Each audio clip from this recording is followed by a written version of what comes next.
Kani kadai ke Partisi TV. Bat pidang pet ya ka khubor baman kasngi belawan ra shepi da ka rupa. Bapentingan bat penbha. Ka high level committee ka badiru ka sien chong jelang ka basan nadu balathong ika. Henne kasngi ka arbu pratrek mataw naiweng arjakat pra. Kala aipor Haduh ka sansngi ya kitu kibreu ki basong basa hatham yo molong.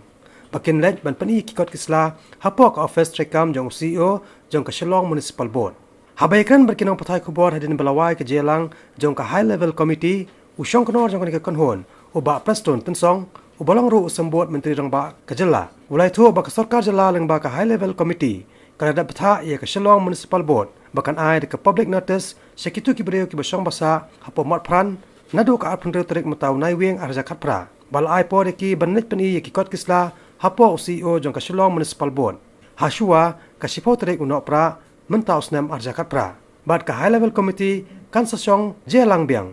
Hadian balakot kini kejing aipor ya kini kejat benreu Harijan napot hemyo molong.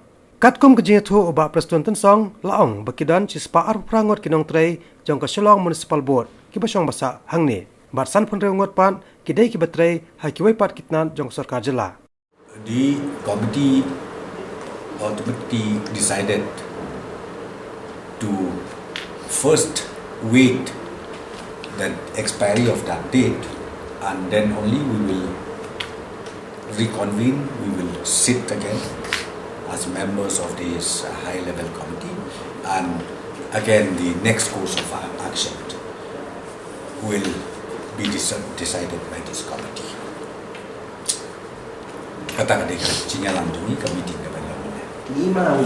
Di ladikim corporate kalau kadon, kaan kadon, dia kaan kan apply na kaan.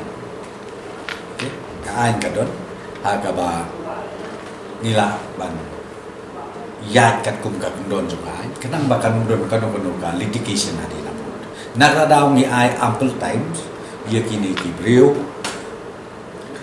kat samsi ba kinwan lada kadon kan lagi don ongno bakidegi genuine legal or illegal ikinwan within that specified date hakabakin late pani kundu CEO jo Shillong Municipal Board. The expiry of this date, we will again fix the meeting in the month of December. We will again sit down because from our side, the members of this committee are of the opinion that we have to dispose of this responsibility at the earliest possible, and recommendation will be made to the government. Srimila ay ke public notice kasong kecil start jongki kibawan lani kibongwan ngam ong kumnu tang kawai kabang advice kulong it is good bepide ban late let be pim like kabamot latikna by you are illegal. Once you are illegal, you get ready to move out.